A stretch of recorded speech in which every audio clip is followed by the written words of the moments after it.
Already. It appears, I'm going to call to order the Monday, October 6, 2025 meeting of the Granville County Board of Commissioners. I want to thank everyone for coming out tonight and joining us. And hopefully we have our technical difficulties under control. And with that, we will go to Commissioner Tony Cozart for our invocation and pledge of allegiance. Thank you so much for bowing with me. Loving and gracious God, we pause this evening with so many reasons to say thank you. We thank you for the beauty of life. We thank you for the quality of life that we enjoy here in Granville County. We thank you, most gracious God, that we can come together as your people, do your business, and be able to respect one another. I ask God your continued blessings upon us as individuals. I ask if you would grant this board with the wisdom to be able to do those things that you have us to do. And God, I pray you continue to shower your blessings upon our people. God, keep our neighborhoods safe. Wrap your loving arms around all of our children, our seniors, and all of our people. We thank you for what our county has been able to realize and how we've been able to grow. And we ask if you would take us by the hand, show us the way you'd like us to follow you in days to come. We love you, God, and we give you glory, we give you honor, and we give you praise. In Jesus' precious name, amen. Please stand with me for the Pledge of Allegiance. I pledge allegiance to the flag of the United States of America and to the republic for which it stands, one nation, under God, indivisible, with liberty and justice for all.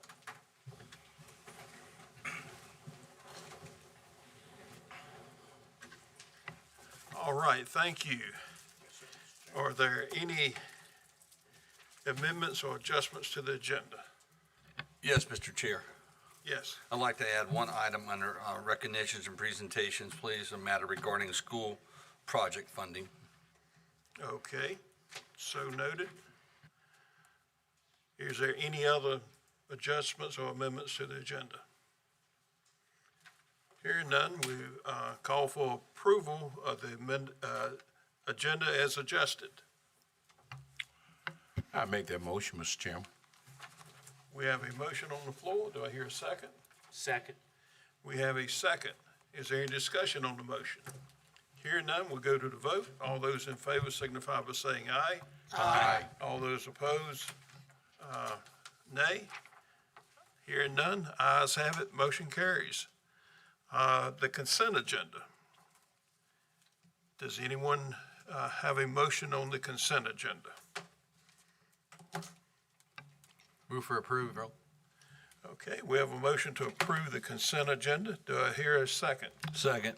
We have a second. Is there any discussion on the motion? Hearing none, we'll go to the vote. All those in favor signify by saying aye. Aye. All those opposed, nay. Ayes have it. Motion carries. Our next item is introductions, recognitions, and presentations. And first item up, we have a presentation by the Granville County Cooperative Extension. Thank you. Good evening, y'all. My name is Selena McCoy. I'm the Director for Cooperative Extension here in Granville County. I wanted to take a moment this evening to recognize our volunteers. They are very important for what we do here in Extension, and we recently had a banquet and award ceremony for them. Next, please. Slide. All right. So just a little bit about Cooperative Extension. We do a little bit of everything: agriculture, farm safety, food insecurity, youth development, lots of different things. Since January, we have had over 670 programs, events, and site visits.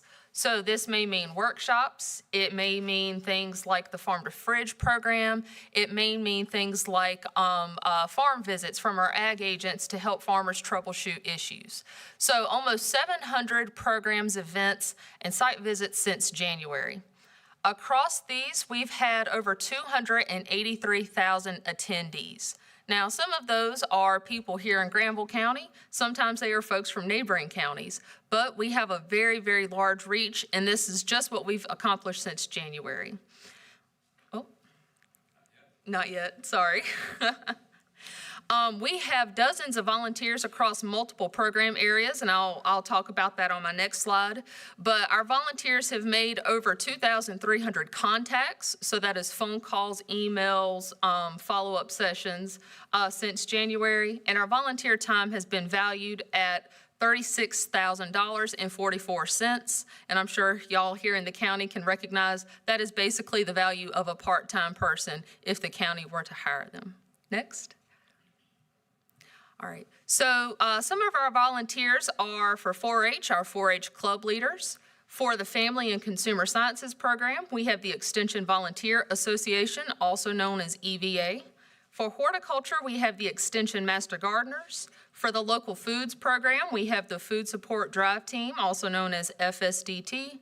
And then for agriculture and livestock, we have farmers and community partners who help us accomplish the work that we do. Next.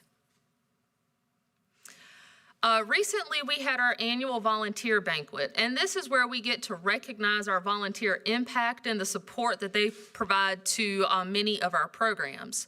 This is also our opportunity to present Volunteer of the Year and the Friend of Extension Award. This is also our opportunity to share what we call our Report to the People publication. So everything I just shared with you is a snippet of what we have accomplished this year. Report to the People is a more expansive document that shows more detail for all of our program areas. And this year's theme was Growing Together. Next. So our award winners, first up, Volunteer of the Year, Vicki Salisbury. She is an Extension Master Gardener as well as the president of the Oxford Armory Farmers Market Board.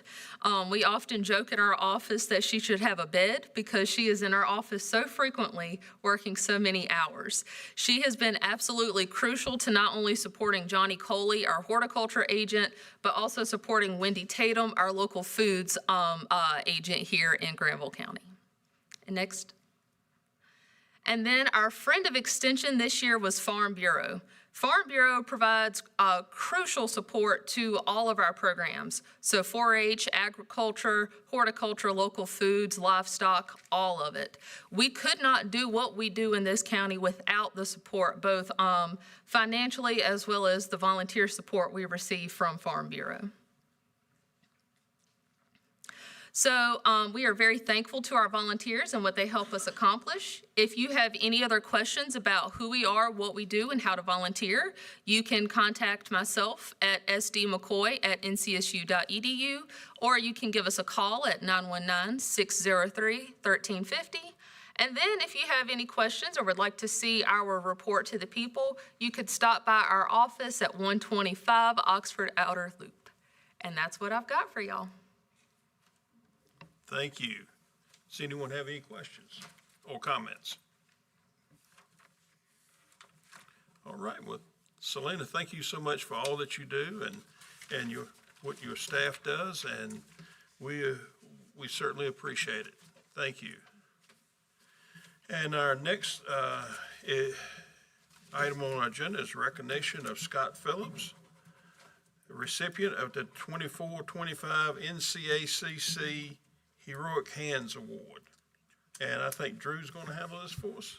Yes, sir. Scott, would you like to come down to the podium where we can watch you turning red, maybe? Or And I'm glad to see Scott's wife, Jennifer, here tonight, too. We saw her Saturday night and see her again tonight.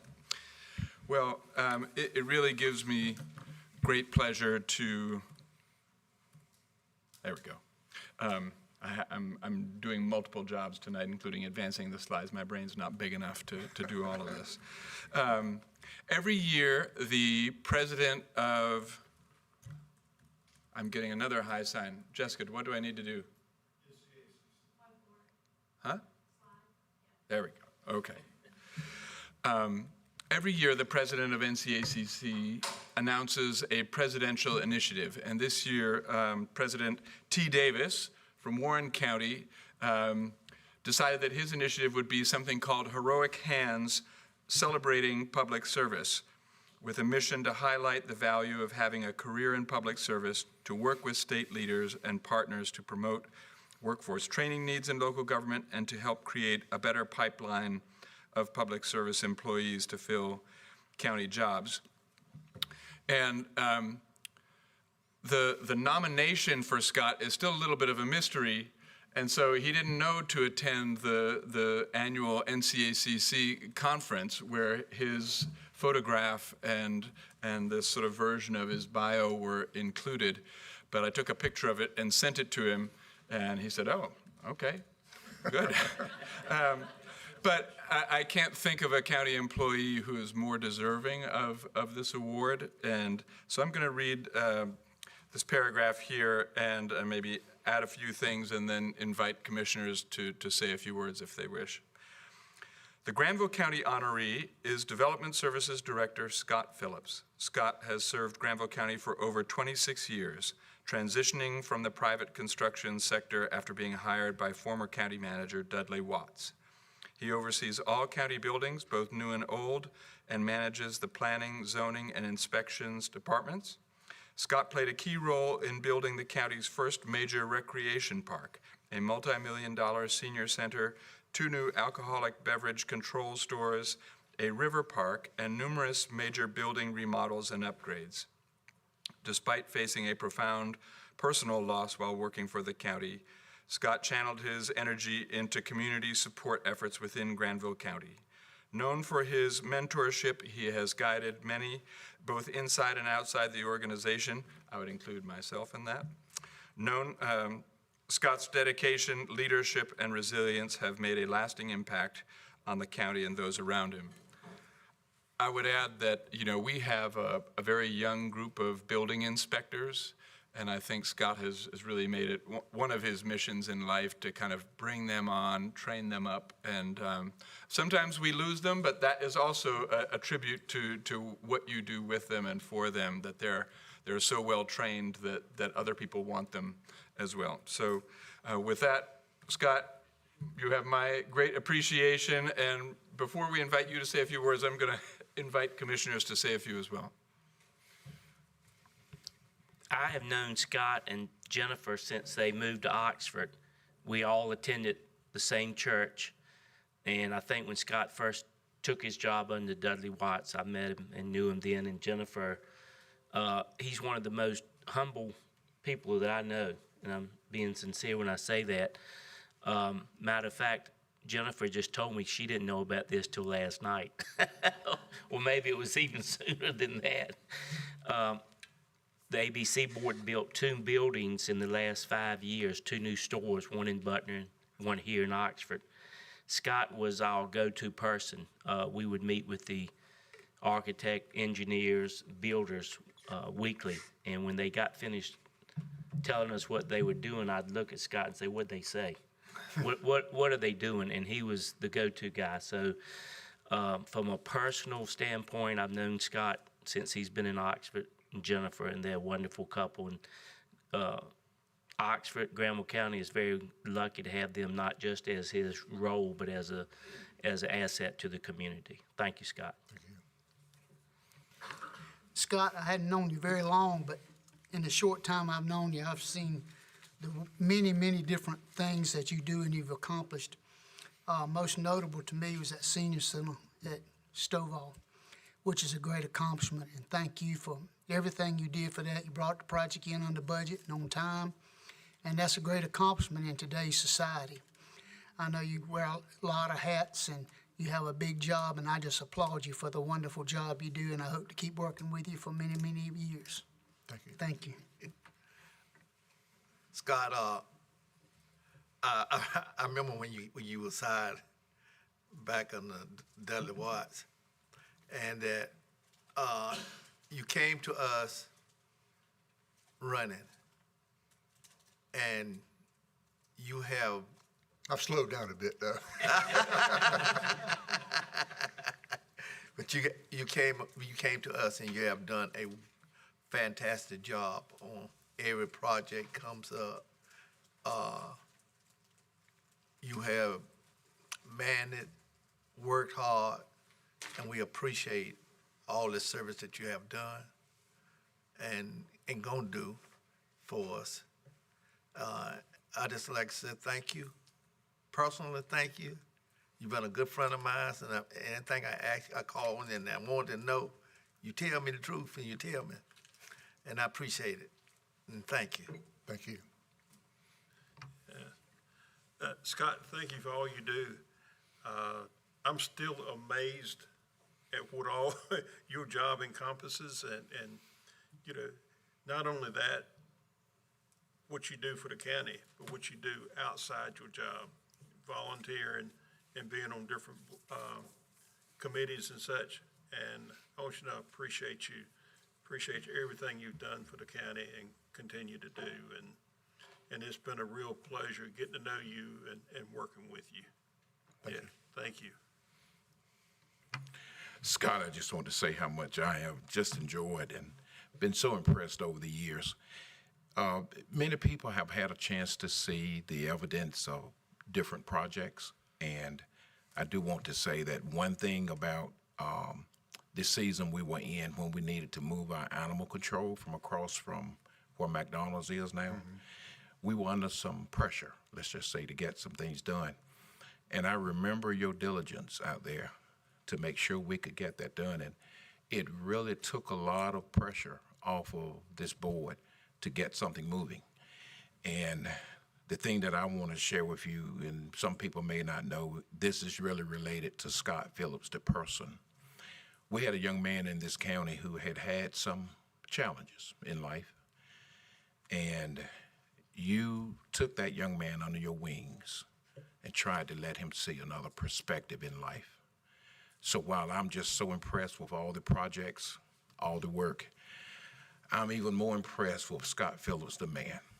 And I just want to say thank you for being a friend. Thank you for your dedication to this county. And we'll always be indebted to how much you saved us money-wise, but I'm grateful to you. For those who don't know, I've known people in the community doing things, and they ask me what they think, and I said, well, I don't know, but I know a man named Scott Phillips. We can call him. He can tell you what you need to do. Thank you so much for everything. Thank you. Scott, congratulations.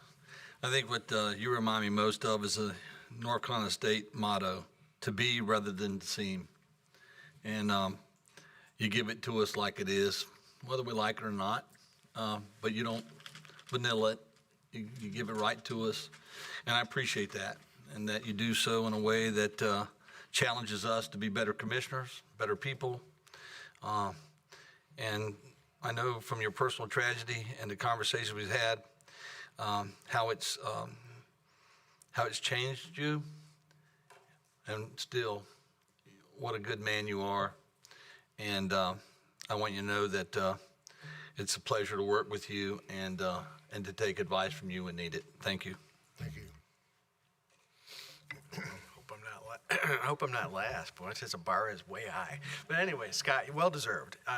It's you know, I'm glad to see that when we enumerated it onto one page, it just put numerous major building projects. I mean, I'm thinking through, and we mentioned animal control and the jail and the libraries and this building right here, and you know, so on and so forth. Triangle North. I mean, we can go on, and when you start naming stuff, you get in trouble, right? So it's more like a 3-page document instead of one, but it's been an honor and a privilege to have you as amongst our staff. So outstanding, well-deserved award. So thank you very much. Thank you. Scott, you don't have to say anything, but Well, I was if you gonna would say, you know, like to, it's- you're more than welcome to. It's humbling, to say the least, but I think in anything that we do, you know, we've always tried to approach as a team. I think that's how you're successful, is working with the team.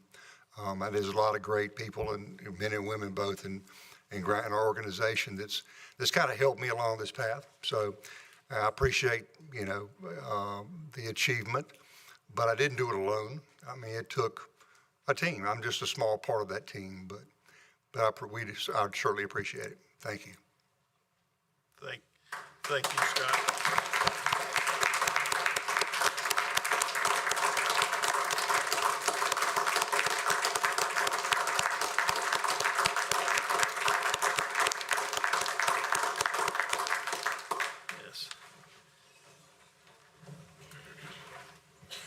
I think everyone here understands the respect and admiration we have for Scott Phillips. He's truly a unique, one-of-a-kind person that we're very blessed to have with us. Now, to get the motion out of the way and move on with the agenda, Commissioner May has a presentation. Yes, sir. Thank you, Mr. Chair, and thank you, Board, in which this matters regarding school project funding. As you all are aware, we agreed to assist and partner with the Board of Education to fund 2 high school athletic projects. The project at South Granville High School, which was to rebuild the weight room, and a project at Oxford Webb, which was to recondition and redo the concession stand.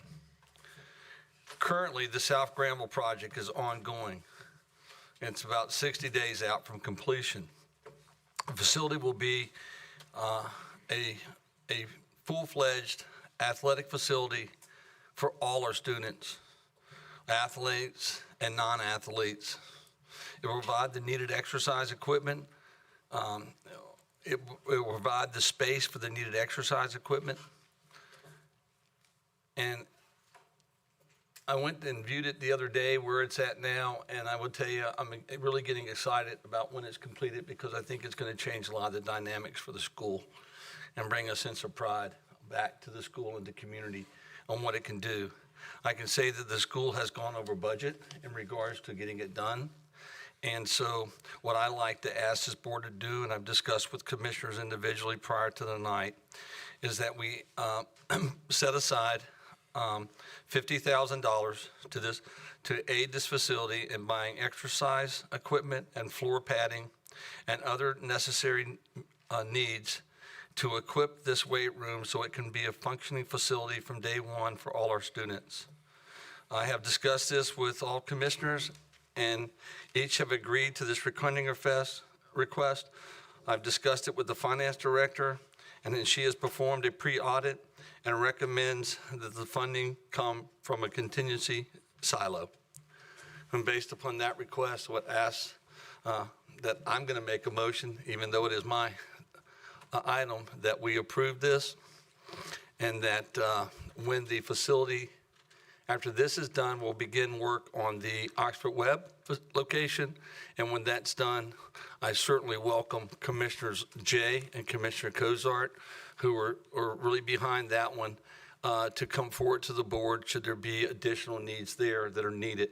What I don't want to do, and I thank you, Commissioner, for listening to this, you know, we got to get out ahead and not behind.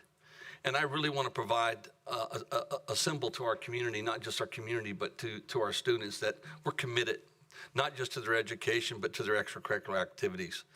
A lot of children will gain from this, and so I appreciate and look forward to it. I make a motion, we approve. I second. We have a motion and a second. Is there any discussion on the motion? I'm very glad that Commissioner May had the forethought to have pre-clearance from the pre-audit done from finance. So very good work. Gold star. Thank you. Any other discussion? Oh, only thing I just like to say thank you, and thank you for thanking both when Will. Absolutely. We working at Will. What we want to do is make sure that we let everybody know what we doing for one high school, we're doing for another. Mr. Chairman, I'd just like to say, when I talked to Commissioner May about this, it's one thing to say to our students, you're special to us, we care about you. You're right out there now to that parking lot at South Granville. It looks so impressive. Up at Way Up the other day, and it looks good all around the gym. I was there. And the work just is not complete. So, I support this with enthusiasm. I think we're moving really in a very positive direction to get our schools where they need to be. Thank you, Commissioner May, for bringing that up. Thank you. Any further discussion? If there's no further discussion, we'll go to the vote. All those in favor signify by saying aye. Aye. All those opposed, nay. Ayes have it. Motion carries. Thank you. And our next item of business tonight is our public comment sign up. And public comments are limited to 3 minutes per person.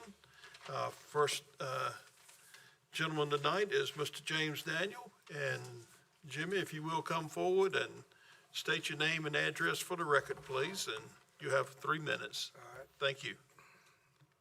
My name is James Daniel. I'm from Butler, and live at 1300 West D Street. I would like to ask the board tonight, has anybody from Duke Energy or Progress Energy or Solar Unlimited contacted any of y'all about all the solar farms they want to put up in northern Granville? I mean, I'm asking this as in confidence. This is usually a question and answer session. Yeah. If you will, send an email to each one individually, please. Well, they've contacted me, Solar Unlimited, Progress Energy, Duke Energy, wanting to lease my land, the land on the right side of me and the land on the left side of me, dealing with the Thorpe solar field that they want to put up there. All three of us turned it down as far as the lease, and then they came back, me this past week and the other two in the weeks prior, wanting to buy our land. So they must really want to put that solar field up on the side of White Road. But they really insulted me when they offered me $40,000 less than what's even on the tax books for my property, and also for the Willett farm and also for the Edie farm. And when they did that, I requested a conference. The last meeting, I don't know if you remember, the gentleman that had said he wanted to put a massive solar field up on the Henry Huff Road. He was the one from Solar Unlimited. So he finally showed his face. I asked him, why would you offer me $40,000 less than, which is even on the tax book? And his answer was, well, your taxes in Granville County are too high. And I did agree with him on that. But I said, you need to take it up with the county manager and the county commissioners on that, not me. I don't know how you all feel about a solar field, a massive solar field as it is. But if you'll go online and look at some of the massive solar fields in Texas, they recently just closed one down, which was 10,000 acres. They cut the poles off in the ground. This was 3 years ago. Cut the poles off in the ground, took everything off of it. And to this day, if you look on there, which they call the EPA in, and the land is completely compromised. It won't grow a dandelion or a weed on it. They called the EPA in to do a soil test. They had to go down 6 feet.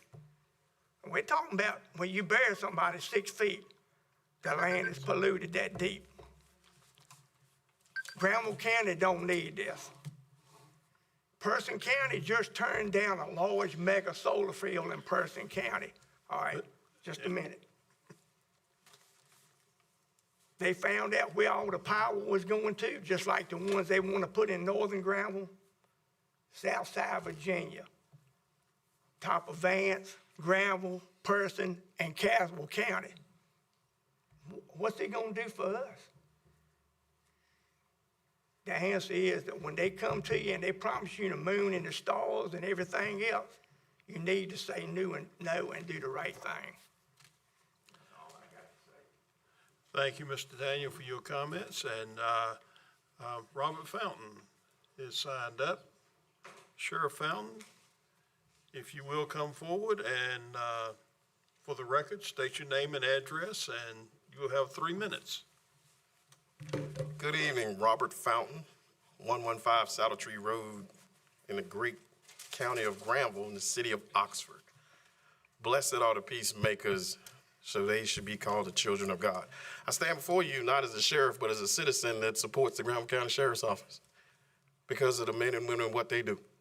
Even though I lead that agency, the men and women and what they do should be supported by us as commissioners, as you as commissioners, and the citizens of Granville County. This past weekend, we had the opportunity to baptize 29 of our residents. Mickey Hayes Ministries, along with some of the staff, Ms. Jennifer came through and she was participated with us. We had a joyous time. The Corinth Fire Department, Pleasant Grove Baptist Church, church out of Durham, brought 150 plates over and fed all these staff and the residents. And we just want to continue to build on what we're doing to send these people back out in society better than what they came in. So when people ask the question of why should we do things, the Bible says, unto the least of these we do unto him. So those are the things that the sheriff, that guy, not me, we continue to do. But I just want to say that my team, the people that I support, the people that my family support are doing a wonderful job. And I think that they should be honored in that. Secondly, as the sheriff, Mr. Scott Phillips has trained up my guy, Joel Trott, in the way he should go. And everything, Scott, congratulations on what you do. He's no nonsense. Joel is following in your path for some reason with that's okay. I see where you get it from now. But everything that he does, he pours into Mr. Joel Trott is saving us money. He's gonna shoot it to you straight. And I appreciate that to you, sir, because it's no nonsense. To Stan Winborn, his team, everything that the schools have done with this thing that we have kind of worked on to save a child's life, I appreciate that. I would ask that if you can, we're having 2 national nights out tomorrow. One's in Butner, and we have one in Creedmoor at South Granville. If you can, come out, support some of those deputies that are gonna be there. We have a flag football game against the Commanders on the 18th to raise money for breast cancer. If you want to come out and loosen up and stretch out and be a part of our team as we fight these 6-year-olds and 6 and up, we would ask you to come. I got you. It ain't going to be long. Also, in December, if you can mark your calendars, the North Carolina Association of County Commissioners is going to host a luncheon at the Granville County Sheriff's Office, and we're going to cook for whoever they tell us to cook for. So Miss Revels, I think that's her name, Native American lady with the North Carolina Association of County Commissioners, has reached out, and she wants to do something with the Granville County Sheriff's Office in this district, in this region, and we're going to work with her and Paytel to provide lunch for somebody. So if you have nothing to do, Saturday 18th, come see the Granville County Sheriff's Office, compete against some 6-year-olds, and hopefully there's no workers' comp issues. Thank you for what you guys do. We're blessed. Thank you. Thank you. You have the date of it. So Thank you. You know what you have. Gotcha. All right, our next item, Excuse me, Mr. Chairman. yes. Location of the game? Oh, I'm sorry, Oxford Park. Thank you, sir. Okay. The date, the 18th. the 18th, December the 18th. No, sir. Two Saturdays from now. Oh, October the 18th. Okay, I got you. We get in shape. Oh, you need to start running down there. Okay. Our next item of business tonight is overview of the Fire Tax Fund financial performance for fiscal year 2025 and 2026. And we have our Finance Director, Ms. Jennifer Baird. Turn it over to you. Thank you. All right, good afternoon. So I'm here to provide an update on the Fire Tax Fund's financial performance for FY25 and our current summary of their financial analysis year-to-date for FY26. And just for those who might not know, the Granville County's Fire Protection and Rescue Service District was established in 2022, and it provides dedicated funding to support 12 volunteer and 2 paid fire departments in the county. And those funds are exclusively used for fire and rescue services, helping the departments address staffing shortages, equipment needs, and service enhancements. And as the finance director, I am statutorily charged with safeguarding and managing the county's financial assets, including oversight and investment decision activities. So on September 10th, I attended the Fire Commission meeting, and it gave them a financial analysis overview of fiscal year 2025, which you can see on the screen, and we'll talk about our beginning fund balance was $966,305. And they had total revenues of $3.4 million, total expenditures of $3 million, with an ending fund balance of $1,358,085. We had previously invested $500,000 in, I think it was in October of last year, to increase investments in that fund. And from October to June, there was a little over $20,000 in interest earnings on those funds. And for FY '25, as of September, when we had the meeting, the fund balance, beginning fund balance was $1.3 million. The total revenues was $2.3 million, and total expenditures was $1.2, leaving a current fund balance of $2.4 million. Now, that number increases and decreases because in August, September is when we get the influx of most of the revenues, which is why you will see a much higher revenue than expenditures, and then expenditures will continue to increase throughout the fiscal year. But based on the financial analysis of where we were at the time, I made a recommendation that we improve to invest an additional $350,000 with an estimated interest earnings of a little over $38,000 in FY '26, and it was approved by the Fire Commission. So this presentation tonight is just for informational purposes. But is there any questions or? Mr. Chairman, I don't have a question for Ms. Baird, but I'd just like to go on record as saying that I feel we are so fortunate to have Ms. Baird and her staff in the finance department, and this is just a small part of what she has done with her staff, looking for ways to increase revenue or to increase interest earned, and it's so vitally important, and we appreciate you keeping your eye on the ball. I, for one commissioner, I think I can speak for the rest of them, appreciate what you and your staff are doing for the county. And we thank you. Anyone else have any questions, comments? I do, and might need the assistant Mr. Rivas on this, but Ms. Beard, you may have the answer. So of the ending balance of $2,400,000, do we know how much is currently, how many fire departments have not dipped into their operational funding for the year? Their funding for the year?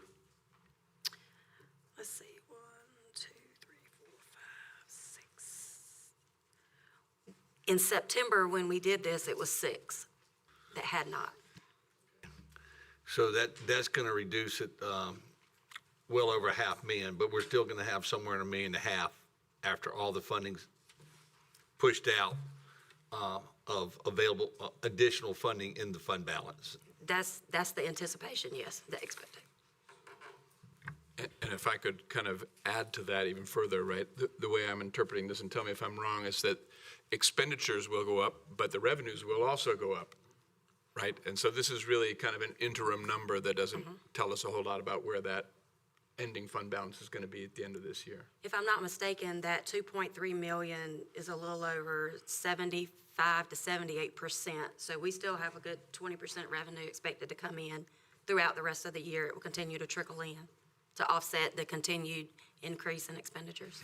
And Commissioners, the reason I ask those questions is that, you know, as we look at what we may have to do in expanding in the next 3 to 5 years, some additional fire stations north and south, it's important that balance be healthy to fund it because, you know, not only will you have to build a station, but you'll have to equip a station.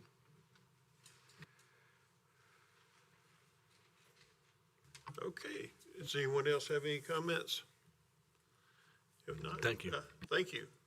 Thank you for your presentation, appreciate it.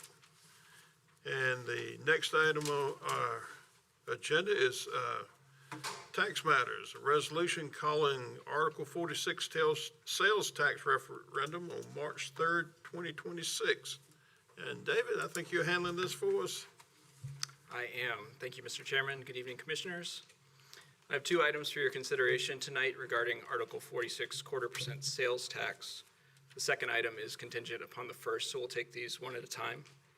Article 46 sales tax is a 1/4% sales and use tax that counties can levy, but first must be approved by voter referendum. 49 counties have levied this tax article since the General Assembly approved it in 2007. The resolution before you directs the Board of Elections to hold a referendum on the sales tax during the March 3rd, 2026 primary election. Voters will be asked if they are for or against a local sales and use tax at the rate of 1/4%. The language on that ballot measure is prescribed by state law and cannot be changed to say anything about how you would use the money. If approved by the voters of Granville County, this board would have the authority to levy the tax, which would go into effect no earlier than July 1st, 2026. The current sales and use tax rate within the county is 6.75%, and if this was approved and levied by the board, that rate would increase to 7%. Certain items already exempted from North Carolina sales tax, such as groceries, prescription medication, gasoline, all those would be exempt from this tax as well. Now, consistent with North Carolina laws preventing the use of public funds from being used in elections, Granville County staff time and resources cannot be used to support or oppose this ballot question. Should this board authorize this resolution before you, we do plan to create a website and distribute educational materials to help voters understand what they're voting on. I'll reiterate, that will be for educational purposes. And I'll also restate in the interest of clarity that this county-wide referendum would be held on March 3rd, 2026. This is not for the upcoming municipal elections next month. Now, staff have no recommended action consistent with North Carolina laws, so approving this resolution is at the discretion of the board. Should you approve it, our next item would discuss your intended use for any revenue, and I'm happy to take any questions you have at this time. Mr. Chairman, I have one quick question. Okay. Would this include online sales as well? Yes, and currently we do collect sales tax from online purchases, and that tax rate for online purchases would be adjusted up as well. Thank you. Did we do a sampling of what this may cost a household per year? It's a tough number to calculate. I think the average resident would expect to pay about $25 more per year. Of course, that can fluctuate depending on an individual's spending habits. Most of the things that households buy in a year or spend their money on are not subject to sales tax: housing, energy costs, healthcare, all of that stuff. So, again, it's a little bit of a range, but $25 a year is the average that we calculated. Okay, any other questions? Okay, so if not, thank you, David, and we'll move on to our next. Well, I'm sorry, is anyone? I'm sorry, we need to entertain a motion then. I got ahead of myself. I move that we move this resolution and referendum forward. Okay, do I hear a second?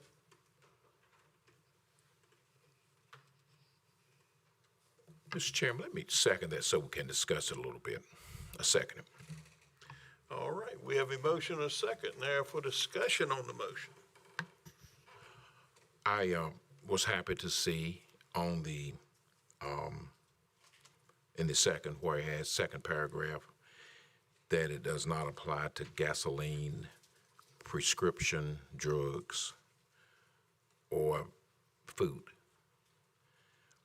What are the specific things? Are we to assume that everything else this tax would be applied to? Most everything that you go into a retail store and you get your 7.65% sales tax. If you see a normal sales tax applied to your purchase, it would be 7%. What purchase of automobiles or homes, would this tax be applicable to those things? No, those automobiles are currently subject to a different state tax, and homes are not subject to this either.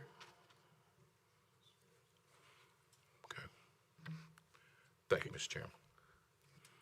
You said, I think what he's looking for is specifics. Can you name some items? Anything, if you go into the downtown shops and buy any novelty. A things. dress? I don't buy A dress, dresses, yes, but yeah, sure. I buy them for my wife. Sorry, and, like a TV, a pair of sneakers. Yeah, Anything purchased online too that you would pay some taxes on in the store, this would also apply to that, is my understanding, correct? that's correct.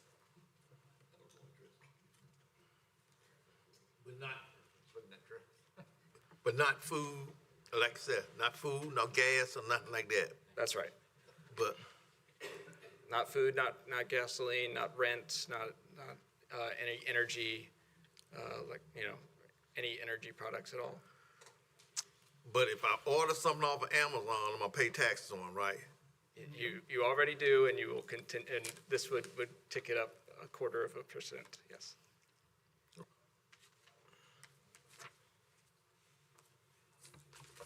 Unfortunately, we don't get to talk about all the fantastic things that we would use this money for unless we get past this hurdle. So it's kind of a sticking point.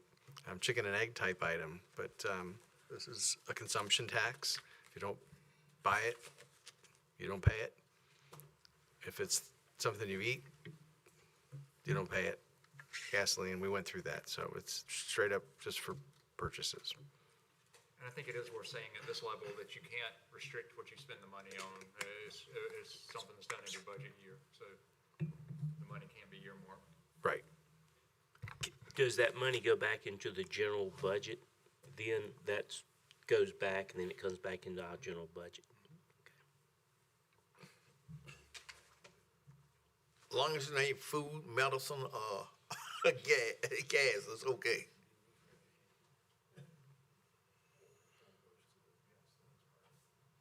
So the next item does to discuss potential uses that the board has indicated that their priorities are, but we wanted, Hang on a second. okay.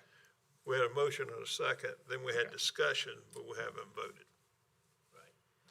All right.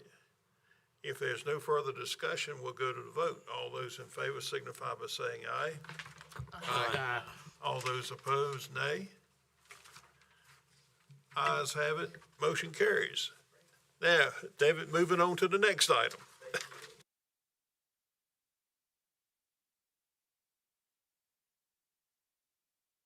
We have a second resolution before you discussing the board's intended use for any proceeds from Article 46 sales tax. I'll note briefly, the version in your original agenda packet has been updated slightly upon the recommendation of the county attorney. Section 1 has been revised to be more precise about the appropriation of funds for charter schools. You should have an updated one tucked into your packet. Unlike other sales tax articles, Article 46 proceeds are not shared with the other jurisdictions in the county, and there are no restrictions on use such as for economic development or education purposes. These funds would be unrestricted for county use. The revenue could be used for anything the county's already authorized to do, any public purpose. And the sales tax, we've estimated to generate an additional $1.6 million for county funding if this were authorized and approved. The resolution before you states the board's intent to invest the revenue in two community priorities, education and public safety.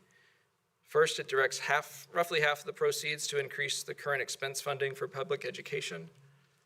This is designed to meet a previous request from Granville County Public Schools for an additional 2% teacher supplement that was not funded in the last budget cycle. The estimated cost last year was a little less than $800,000, which is how we got to about roughly half of the estimated proceeds. And if it were that in the upcoming year, then approximately $200,000 of that would go to Granville County, to charter schools serving Granville County students. The resolution further states that the board's intent to use the remaining proceeds to enhance emergency services and public safety with a focus on response time throughout the county. Now, funds would be allocated within the annual budget process to invest in a variety of eligible programs, including but not limited to EMS equipment and staffing, fire station upgrades, and support for county public safety departments. It's important to note as the county attorney mentioned, that these funds cannot legally be restricted. A future board may elect to use this money in a different way. This board may elect to use this money in a different way. But by calling this referendum, the board is asking voters to authorize additional revenue to address these community priorities. And this resolution declares your intent to invest these funds in 2 areas where you have identified growing needs. Like the last item, we have no recommendation. We are, again, approval of this resolution is at your discretion. And I'm happy to answer further questions.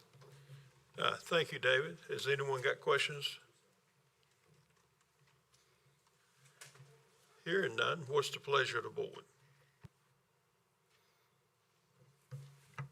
Well, I just like to may I make a comment at this point?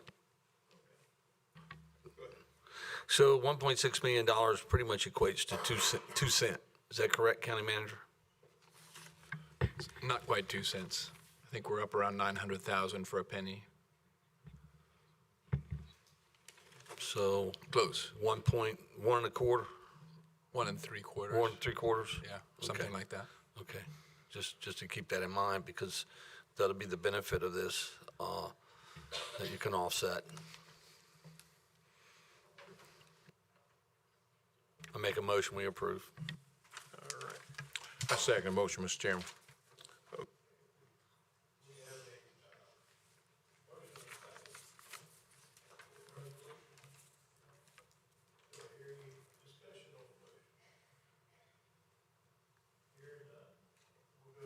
All those in favor signify by saying aye.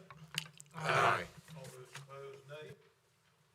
Hearing none, ayes have it, motion carries. Thank you. Our next item of business is approval of real estate purchase agreement for the Granville Health Systems.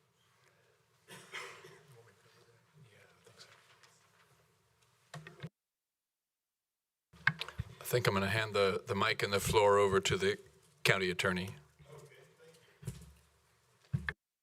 Thank you, Mr. Chairman. This is to support Granville Health Systems payment for the property located at 1106 College Street. This would be property adjacent to the hospital that is right across the railroad track. And the property is currently under due diligence. Because of the timelines in the contract, the hospital is asking that you consider and authorize them to move forward with closing. All title to hospital property is held in the name of the county, but the hospital will pay for the cost of the property. We want to make clear that there's been no conclusion to the due diligence, so this doesn't necessarily mean that the hospital will move towards closing on the property, but it's just simply seeking this authorization if it decides to move forward with the purchase. I'll be happy to answer any questions that you have. Okay, does anyone have any questions for our attorney? Hearing no questions, we'll entertain a motion. Mr. Chairman, I move that we approve the recommendation from our county manager. Okay, second. we have a motion. Do we have a second? I second. We have a second. Is there any discussion on the motion? Hearing none, we'll go to the vote. All those in favor signify by saying aye. Aye. All those opposed, nay. Ayes have it. Motion carries. Thank you. And our next is the economic development matter. And this is an update on NC Selectsite funding for Triangle North Granville Pump Station Rehab Project. Yes, Thank sir. you. Good evening, Good evening, Commissioners. Charlotte. How are you tonight? I'm doing great, and even better because Scott left. I don't have to share any of the celebratoriness of this with him. I did it all. He did nothing. Just kidding. I did want to bring before you, I think it was last meeting, your first regular meeting in September, you approved us to move forward with an application to the state of North Carolina through EDPNC for additional funding for Triangle North through the Selectsite program. So just a quick reminder, my predecessor applied for Triangle North to be a select site. It was selected by the state of North Carolina to be eligible for additional funding. When that legislation and funding was first passed, it was only for due diligence funding. So your geotechnical studies, your wetland studies, that kind of thing. We went for some of that money. That's actually what the next item is about. But recently that legislation was changed, and so we were able to go after additional funding for actual development work. And when I was speaking with a few folks about what we thought we could do, especially with the limitations, that funding would not necessarily fund privately held infrastructure, so your electric, your natural gas, that type of thing. Scott actually suggested, I guess I will give him credit, Scott suggested that we look at going after funding for the pump station rehab, because you had previously talked about funding that yourselves, and so now we're able to fund that. I'm happy to say the state awarded the grant in full for $1,007,860 to complete our pump station rehab project. So that is the good news on that. It's just an update there, and I believe hopefully soon Scott will bring you some ideas on what to do with the money that you had previously earmarked for the pump station to continue to advance the site. And that's it for that, Mr. Chair. Okay, thank you. Does anyone have any questions? Thank you. Good job. Just one quick note of thanks and accolade for Charla. She's been here just over 6 months. Since May 1st, whatever that math is. Not even 6 months, Yeah, right? not Has even. already brought $1 million grants into the county. So really appreciate her hard effort. And I think we've been seeing that in a lot of other areas as well. Some of these educational sessions that folks from around the county have been brought into, and other areas as well. So thank you very much for your work. Yeah, thank you for saying that. And I just will note, just for the record, that does not require a match. All right, so that $1 million grant for the pump station rehab does not require a local match on your part. And move on to the next item, if that's okay with you. And so we just we wanted to bring back before you, we have worked out a consulting services agreement with Thomas and Hutton to do that due diligence work that I mentioned earlier. So we were first awarded a grant for just over $183,000 in this Selectsite program to do some additional due diligence documentation, entitlement work, that kind of thing for the site. And so this is just the contract that we need formal approval from you on. We need a motion for that. Mr. Chairman, I'll be glad to make a motion to approve that. We have a motion and a second. Is there any discussion on the motion? Hearing none, we'll go to the vote. All those in favor signify by saying aye. Aye. All those opposed, nay. Ayes have it, motion carries. Thank you.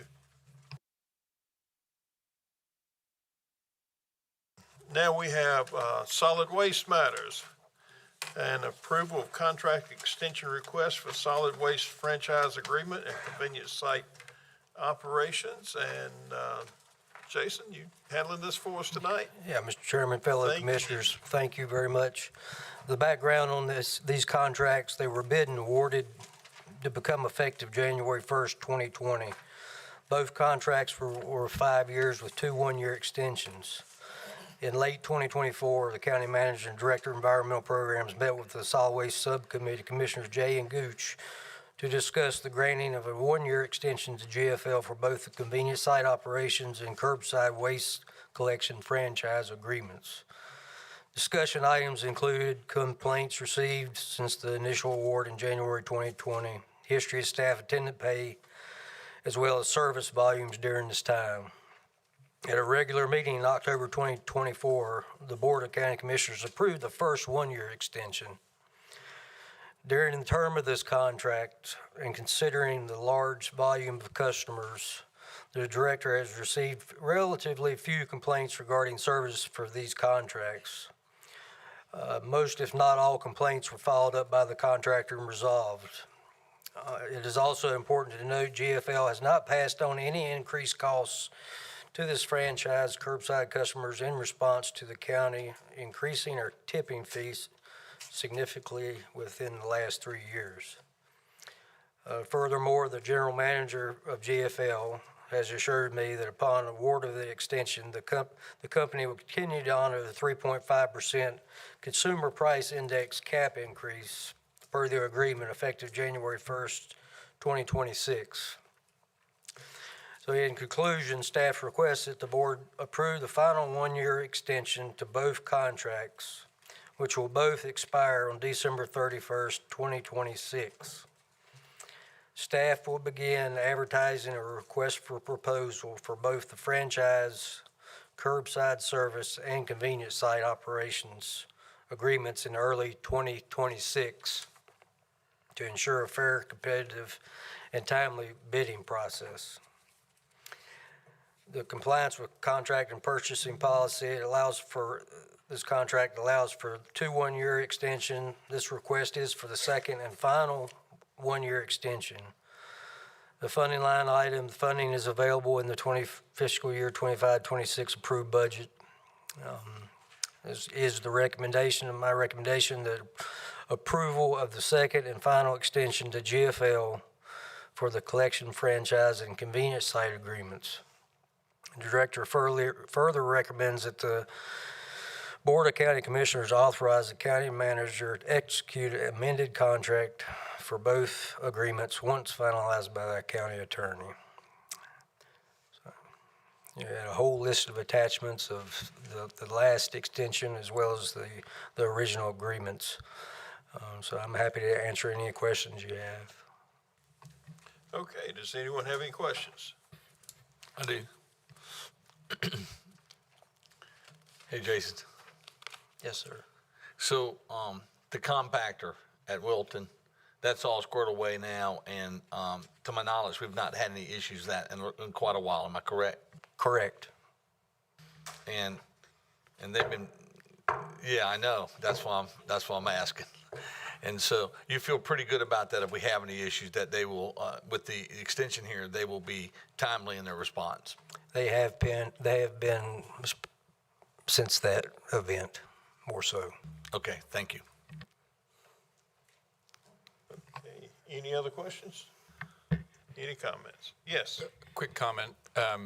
Just in anticipation of this next year, we will be working on an RFP to bid out both of these franchises again and see what the market will provide. We have had a couple of solid waste companies checking in and asking about them. So we're hopeful that there is a competitive market out there for this, and that all of them will have to put their best foot forward, and hopefully we'll benefit from that. Okay, thank you. Any other questions or comments? I make a motion, we grant the 1-year extension. We have a motion. Do I hear a second? Second. We have a second. Any discussion on the motion? Hearing none, we'll move on to the vote. All those in favor signify by saying aye. Aye. All those opposed, nay. Ayes have it. Motion carries. Thank you. The second item I had is a walk-in agenda item. It wasn't included on your original agenda. The purpose of this agenda item is to approve emergency work authorization and a contract addendum with Garrett and Moore to meet the North Carolina Department of Environmental Quality mandated corrective actions for PFAS groundwater exceedances at the Butner landfill. Give you a little background on this. The Granville County received a letter from the North Carolina Department of Environmental Quality on September 4th, 2025, requiring corrective action due to exceedances of PFAS groundwater standards at the Butner landfill. This letter coincides with similar notices issued to solid waste facilities across the states. Most of the old landfills across the states have been getting these letters. They've been coming in waves depending upon concentrations of PFAS contamination. So I think the Butner landfill was in the second round of letters. We anticipate a letter from the state at some point for the Oxford landfill, old Oxford landfill as well.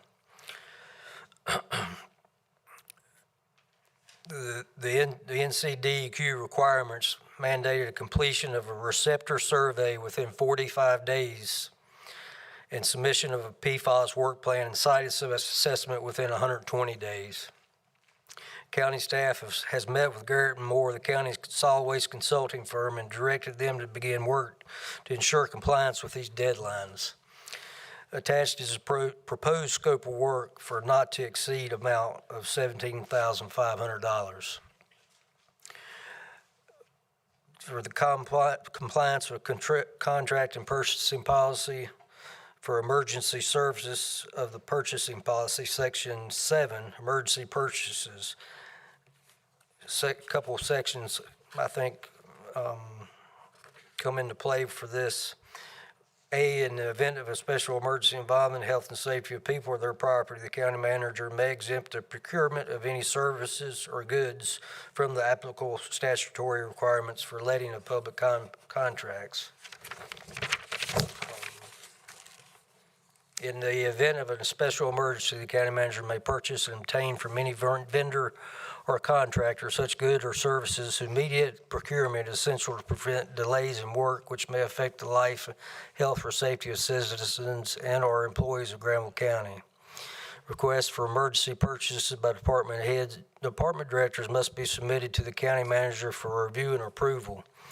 A written determination and justification of the basis for the emergency and for the selection of the contractor or vendor shall be kept and retained while the corresponding contract or purchase order.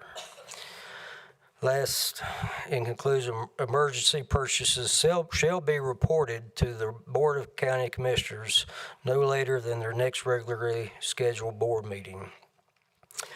So in this recommendation, I'm asking for approval of the emergency work authorization from Garrett and Moore in the amount of $17,500 from the Solid Waste Enterprise Fund to address the NCDEQ regulatory compliance requirements.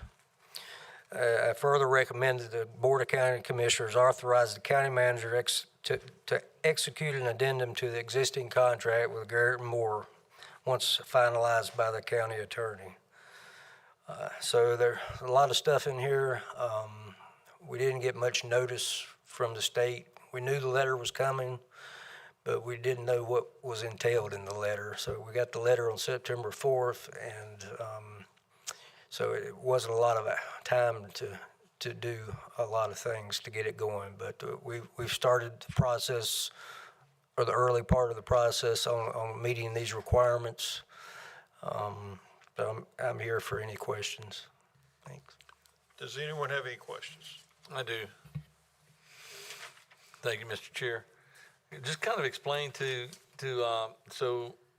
exceeding exceeds what the state requires. Is there, how far is this landfill from any known wells or any well, individual wells? Do we know that? And and because that's the kind of question we're going to be asked. Yeah. Yeah. There's two parts of this. One is the receptor survey. The old landfill is located at 2796 Old Route Highway 75 there in Butner, right adjacent to the convenience site. That was the old landfill. It's been there since 1970. It was an unlined facility for years. That we've had contamination from this and others throughout the years.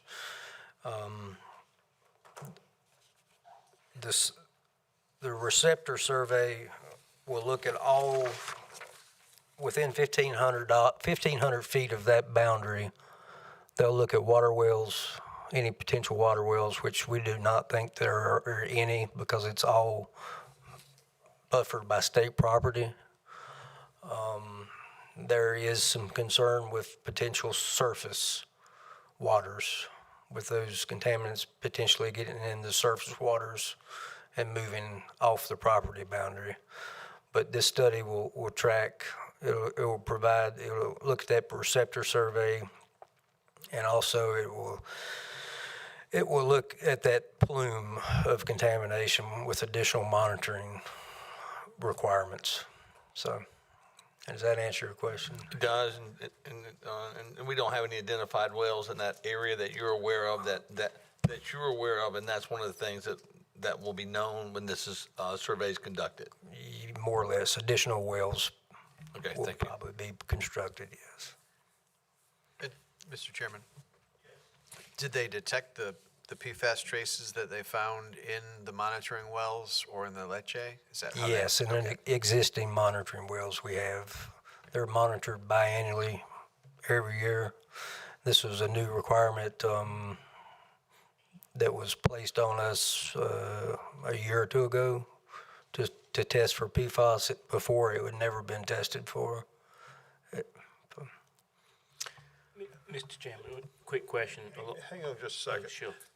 Just for clarification, most of these sites have the perimeter of them, so many feet from the landfill, there's a series of groundwater monitoring wells. Is that correct? Correct. And they monitor, you usually hire a company to come out and monitor them for contaminants. This is new because the state just put the requirement to test for PFAS and PFOS.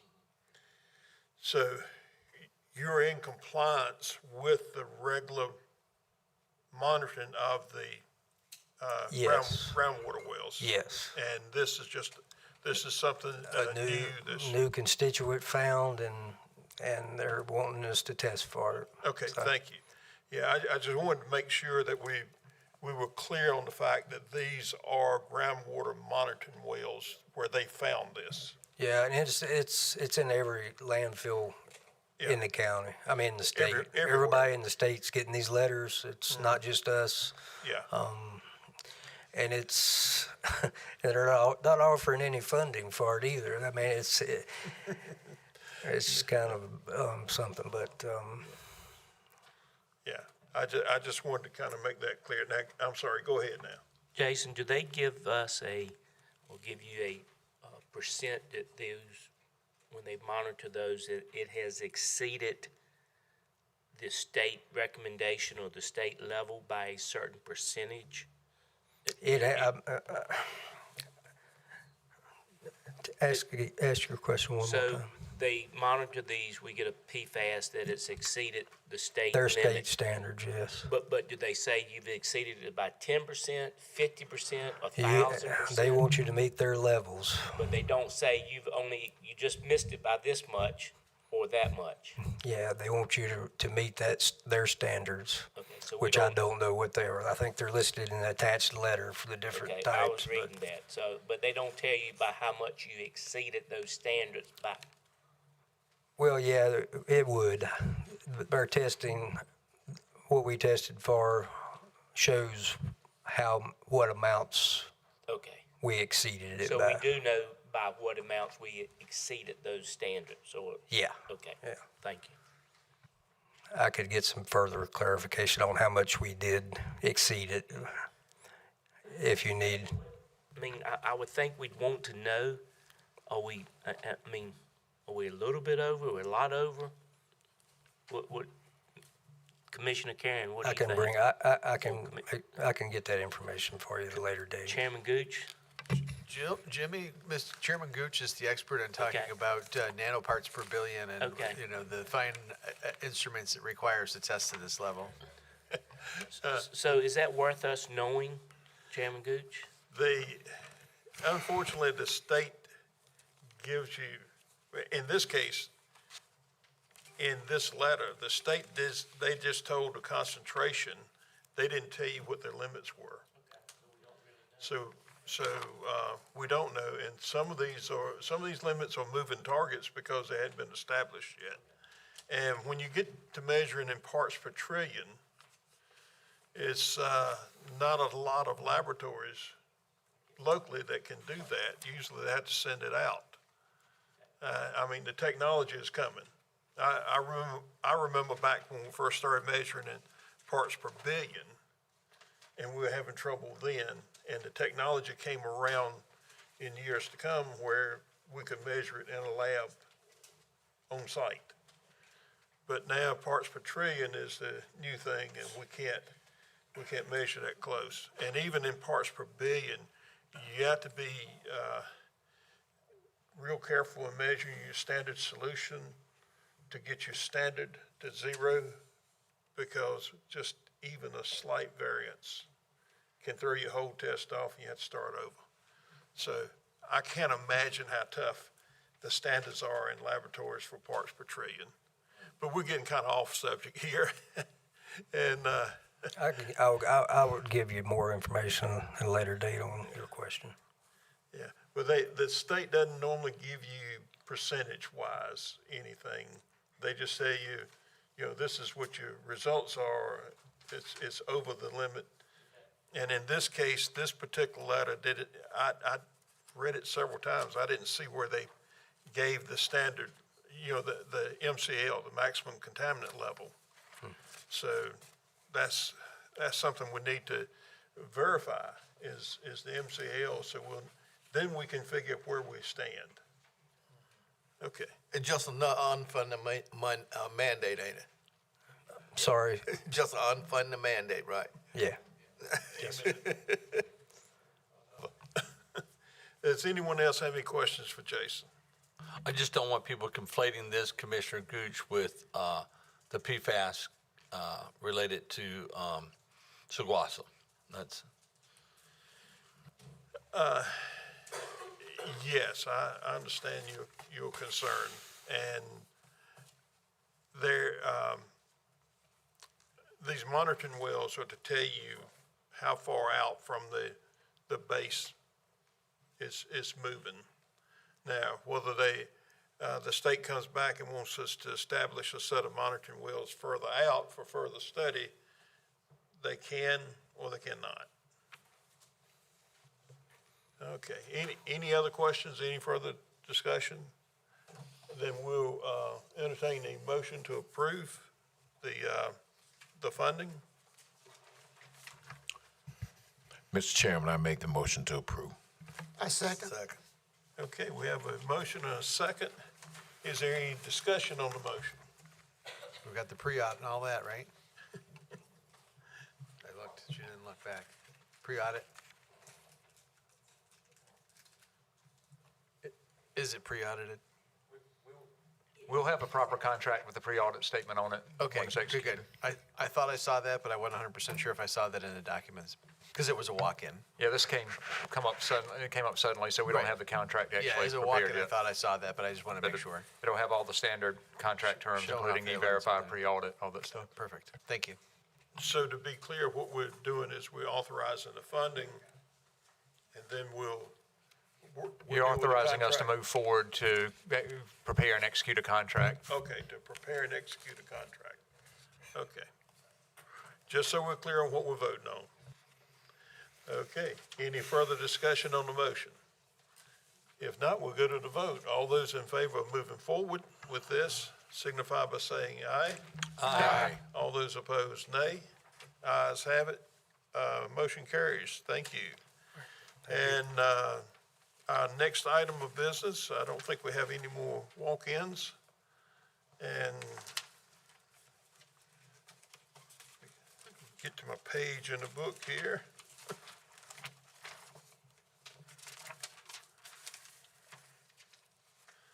Okay, we have appointments.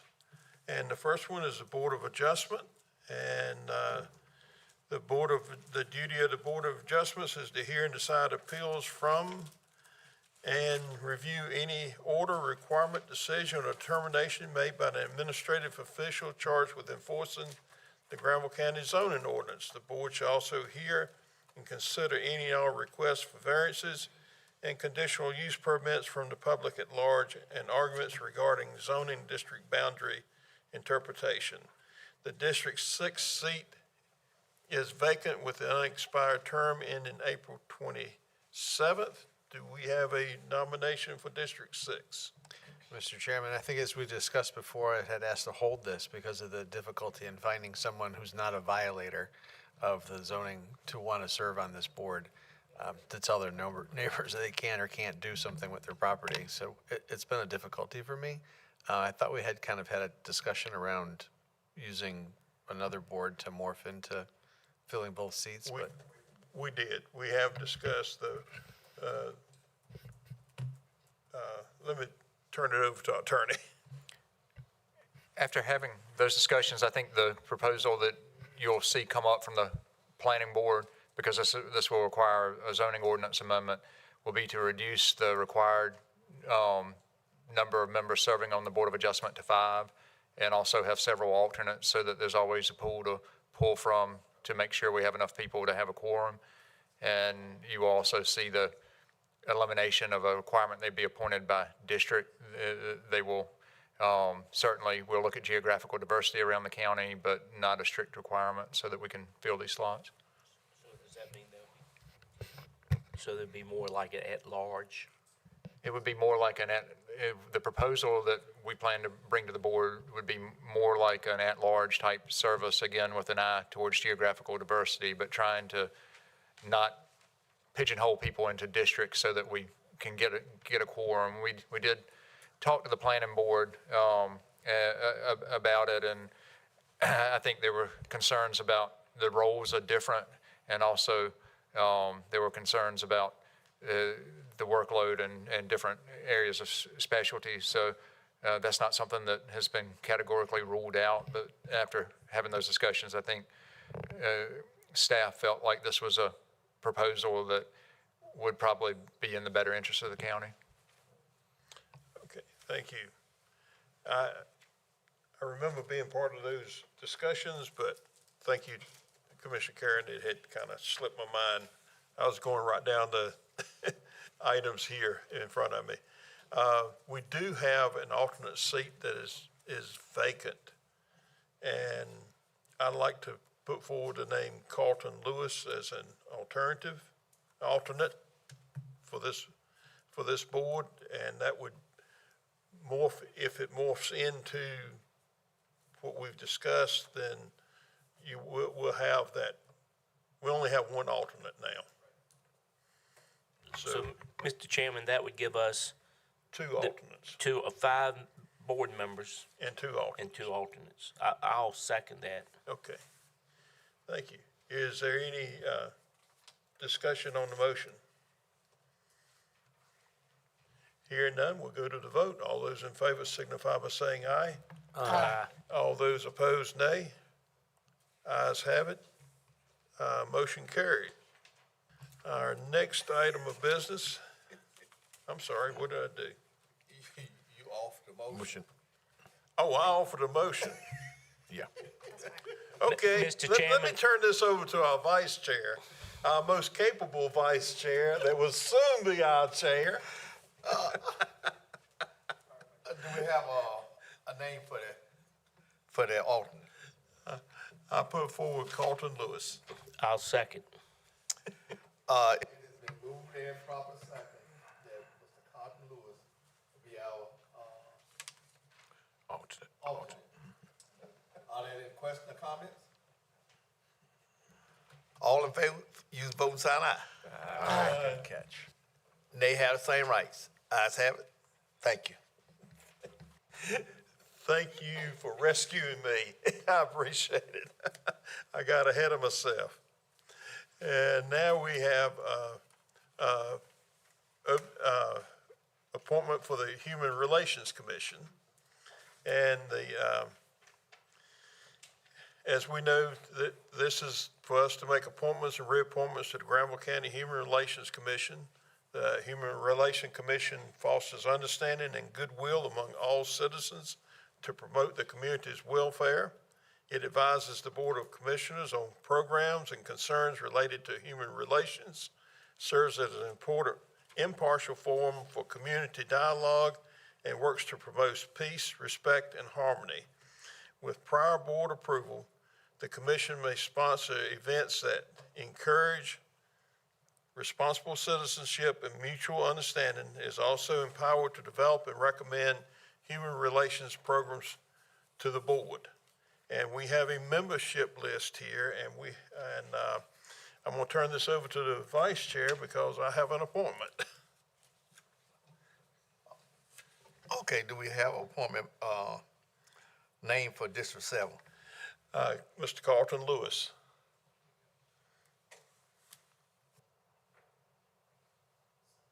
Second. Thank you. Mr. Carlton Lewis it's been for District 7. Are there any questions or comment? All in favor, use voting sign aye. Aye. Nay have.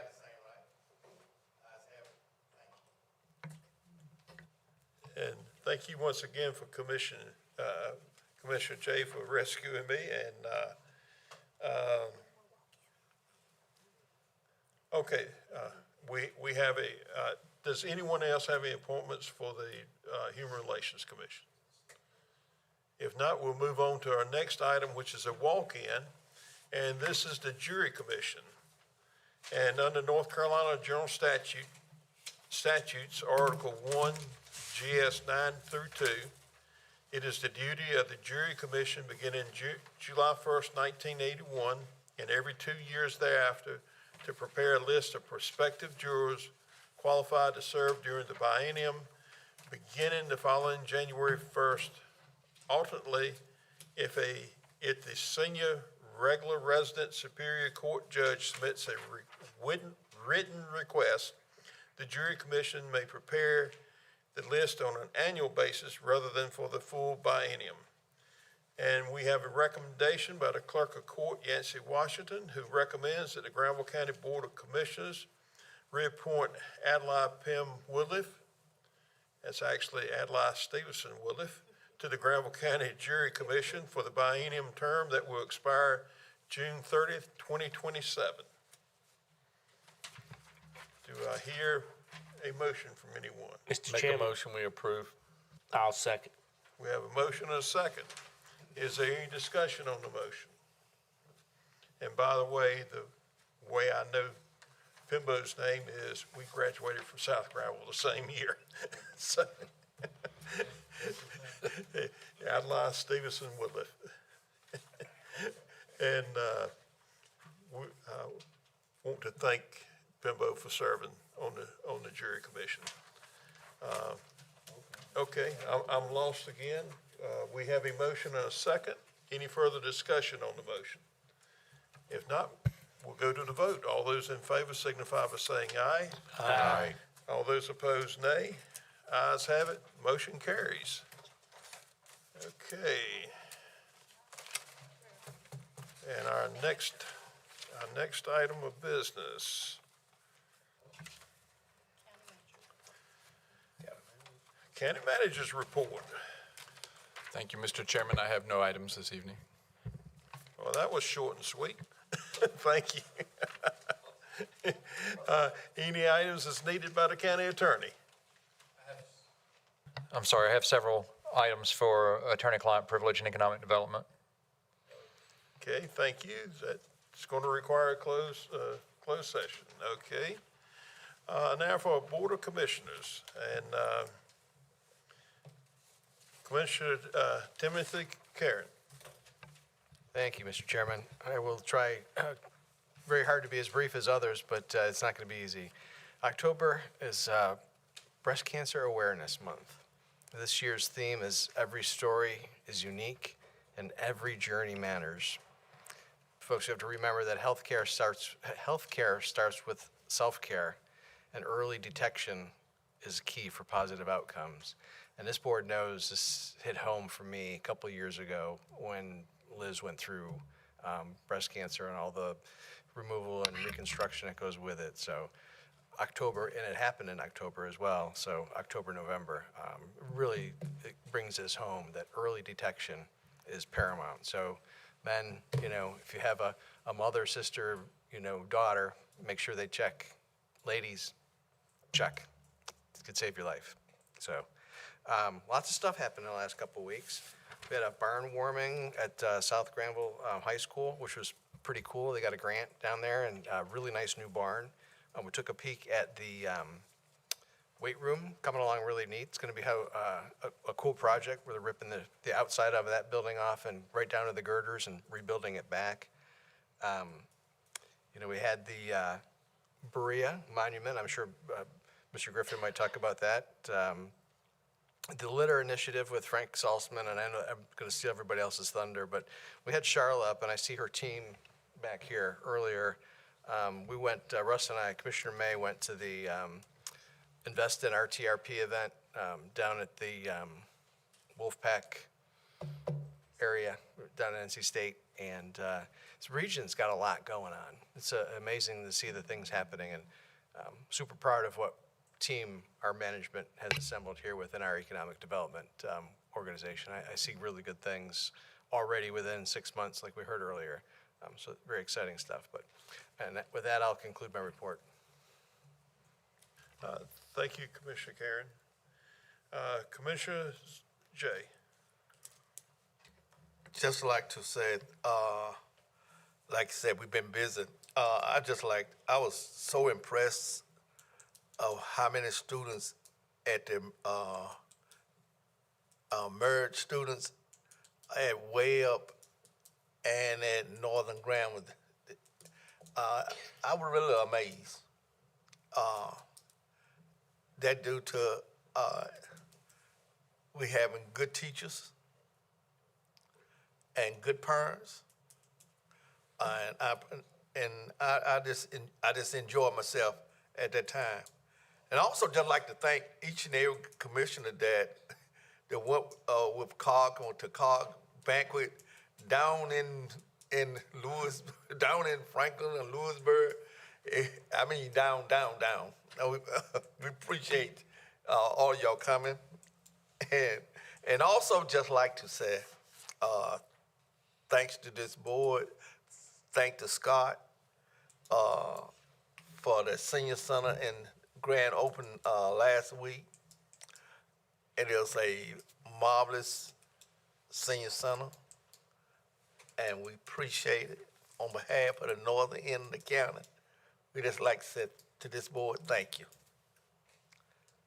With that, thank you, Mr. Chairman. And thank you, Commissioner Jay. Commissioner Williford.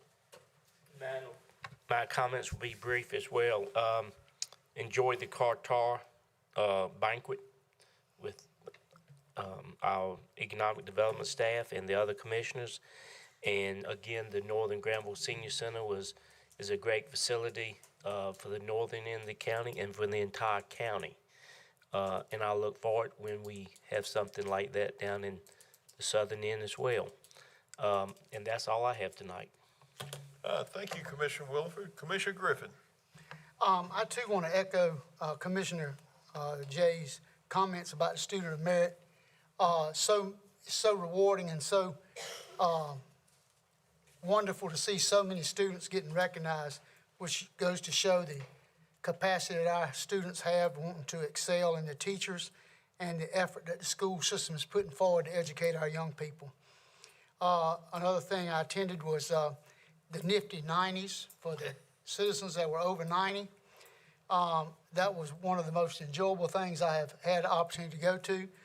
I'll just tell you this, if your mother or aunt or anybody went there and went to that, I'm sure they had a wonderful time. You just have to watch out for Rob Williford, because he tries to talk to all of them.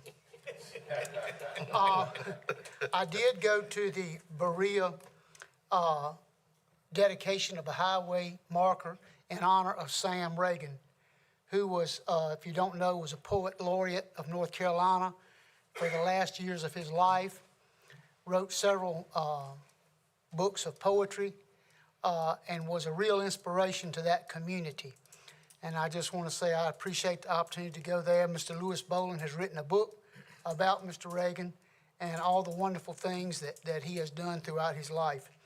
And I also went to the Granville Historical Museum over at Carley Farms, where they had a mock tobacco auction and a tobacco tying exercise.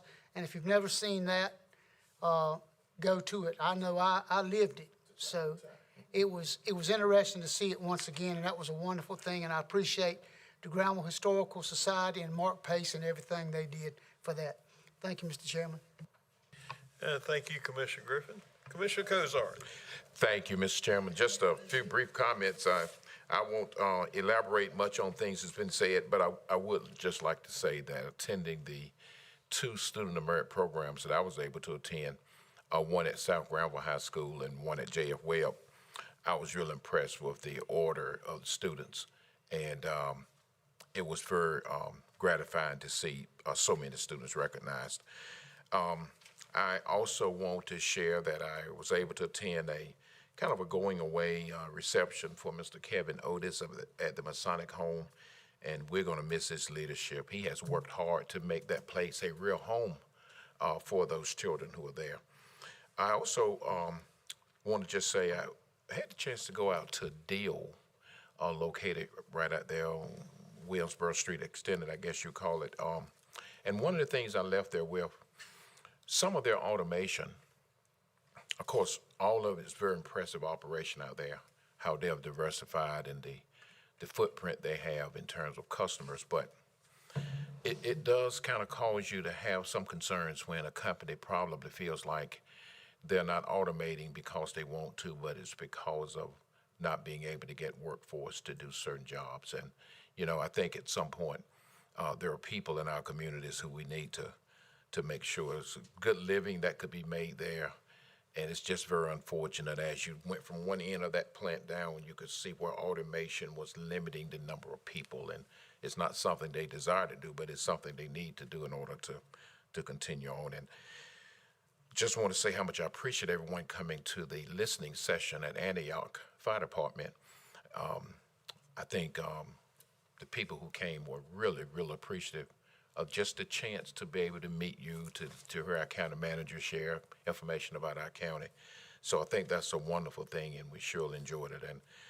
And I echo your comments, Commissioner Griffin. I just hope that when I'm 90, as spry as some of those ladies came in and gentlemen, just hope I'll be able to get around like that. And I know it took a lot of work on the part of our senior citizen staff, Ms. May and all, to pull that off. But I tell you, it gives all of us hope that we can take care of ourselves and can continue to try to eat well and do those things that at 90 years old and above, we can still do well. So thank you. A lot of things to be proud of, Mr. Chairman. Mr. Chairman, can I back up real quick? Yeah. I walked in a lady, and when I took her on, we escorted. That's what we were there for. And she looked at me. She said, "You're going too slow. You got to speed up." She was 100 years old. And she said, "You're going too slow. You got to speed up." And I said, "Yes, ma'am." Yeah. And that's what you say to a 100-year-old. Oh, Mr. Chairman, may I add one thing I forgot? Yes, sir. Sheriff is still here. You know, what led, I was thinking about the baptisms, and I was wondering about what led to the inmates getting to a point in life where they felt like they need to make that change. And it's really very commendable, and I'm sure that there are people there who were part of them getting to that point.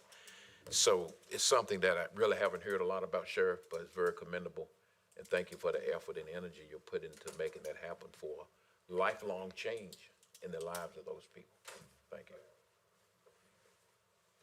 Thank you, Mr. Chairman. Thank you. Commissioner May. Mr. J, I had a great conversation with Congressman Knott's office and got communication from him, and 5310 grant funding, I believe, will be available for the entire county next time around. And I'm really asking you to place, let me see how I word this, to get Mr. Candor moving and getting us the service that we want in the southern end of the county for a loop that's consistent with the same loop that you have in Oxford. Because funding is available, it can be in more than one part of the county. And if we're incorrect, I want him to disprove it. But that was the direction we got from DOT and that the Congressman's office got from DOT. So I'm really hoping that in the near future, we can get him working on that. We've made that request before. We've asked him before. So just saying, I hope you can work with him. I'll be glad to have further discussion with him, and I'll be glad to put him with Mr. Knott's office. But again, we want to get something moving on that. I think it's time. Has the route been drawn up?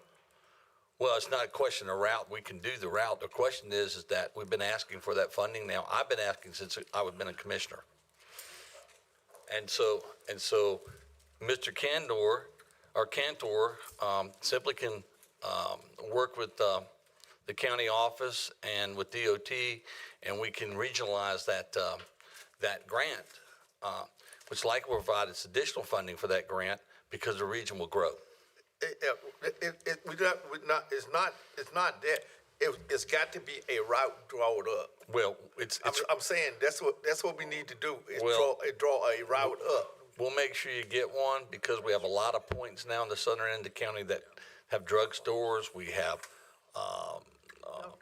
facilities, medical facilities. We have various places that people can go. You know, we do have running water down south. Okay, so just letting you know. All right. Okay. We just want to know. We need the route. Okay. Somebody to plan out the route. Well, we need And we Mr. get stuff Cantor. out. Go ahead. Just is germane to this topic. I have talked with both the city manager of Creedmoor and town manager of Butner and gotten at least a draft list of stops and sent those to Mr. Cantor to help him, also send him the link to the schedule and timetable for the Oxford Loop, to give him enough information maybe to start modeling what we were potentially interested in. So. That'd be great. Just need your help. No, I'm saying is get your route, and we can get the van to come through. Just give us a route. A route. Just like we got a route, we need a route so we can set up. You will have one sooner than you realize. Thank you. Okay. Route and money, we got you. Okay. So nifty 90s. This is what, and thank you, Mr. J. So nifty 90s, let me tell you what impressed me, is that in our county, we pray. In our county, in our nifty 90s, they sing songs about Jesus and about God. You know, this is a country that was based and formed on Judeo-Christian values. I am glad our county doesn't separate itself from that we believe in the one and the only true God, God Jehovah. And so I was really impressed with that, but more importantly is none of us do, are ashamed of our faith.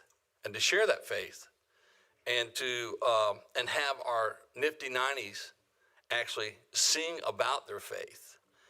So that to me was a highlight for me, and actually as a commissioner, one of the most significant events I've been at in my time as commissioner, because it really it said a lot to me about who we are as a county, and you know what? We shouldn't back away from our values, and that includes in all the services we provide and all that we do. That this is, we can unite on one thing, and that's the faith in Jesus Christ. So there's that. I've really enjoyed the work that Mr. Baker has embarked on in regards to planning and zoning and discussions we're doing there. To continue to work on that. As I told Mr. Cummings, the sooner the better we can get some of those text amendments, and if we need to have more discussion in our next work session, I'd like to, because I do understand the bandwidth of Mr. Baker's office, but also do know that I'd like to see us move more aggressively on how we can get in front of other potential growth that may come, and that we're managing and planning it responsibly. Mr. Baker, thank you so much. I copied Mr. Sandor in regards to Glen Forest and the lanes, the turning lanes there, and I'm looking forward to their inspection of that. I'm quite certain that those turning lanes are too narrow and do not give sufficient space, so that's important. So thank you for that. And that's all I have for tonight. We just wanted to thank the commissioners and just really want to stress, that our nation is at a difficult time now. We need to realize, I realize, the rest of you don't, no one has to believe the way I do. It's the beauty of America. But people should be able to say what they want to say without risking being assassinated. And we, you know, and I'm thankful that we serve in a community like this, and that I hope that we'll continue to respect each other. I know on this board we do. We don't all agree precisely on everything, but I know that I believe that each commissioner has a faith-based mindset when they take this board. And and let me be very clear here. None of us are perfect. We're all imperfect vessels. We're all born in sin, but I'm thankful, and it just that provided me an awesome opportunity to speak about where I'm coming from when I make my decisions, because it's critical to my life. Okay, thank you, Commissioner May. And as you can tell, we've been pretty busy the last month or so. Been a really busy time. We've attended a lot of events. We've done a lot, and it's been kind of a tough month. But getting back to tonight, my closing comments are just this. We had the privilege of having our employee appreciation banquet last Saturday night. And I was taxed with the opening remarks. And I had to tell them that this was my third favorite event of the year for the county commissioners. Sorry, my very favorite event is in the spring when we have the employee appreciation picnic and the commissioners serve the food. You know, we stand in the line and we serve the employees as they come by, and I enjoy that because it makes me feel like I'm giving back just a small portion to the employees of the county who sacrifice for us every day and who work hard for us, and we're showing some appreciation there. My second event is the Nifty 90s event, where we have people 90 years old and older.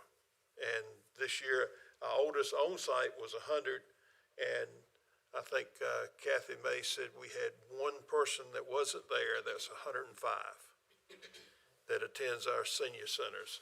And, you know, we appreciate these people. They've given a lot in their lifetime, and they've seen a lot and done a lot. And, you know, I appreciate the opportunity to just fellowship with them a little bit and spend some time with them, and it's very enjoyable.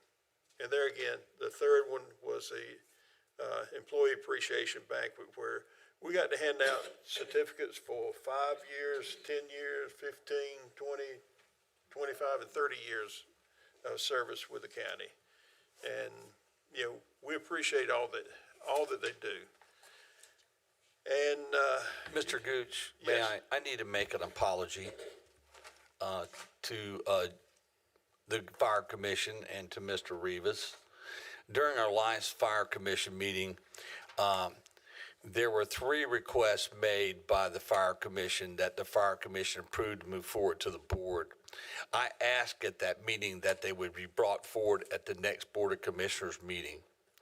And without thinking that we have changed our format to now that we have for items such as that prior to voting on them, and this helps inform the entire community, that we have work sessions so that we can more robustly discuss items. You know, many of the items that you may have heard tonight were actually items that we had previously discussed in an open session at our work session. And so where we air out our differences and so forth. And so in that case, I left the impression with that board that those would be heard tonight. And that placed Mr. Rivas in a bad position. And so, Mr. Rivas, I want to apologize to you.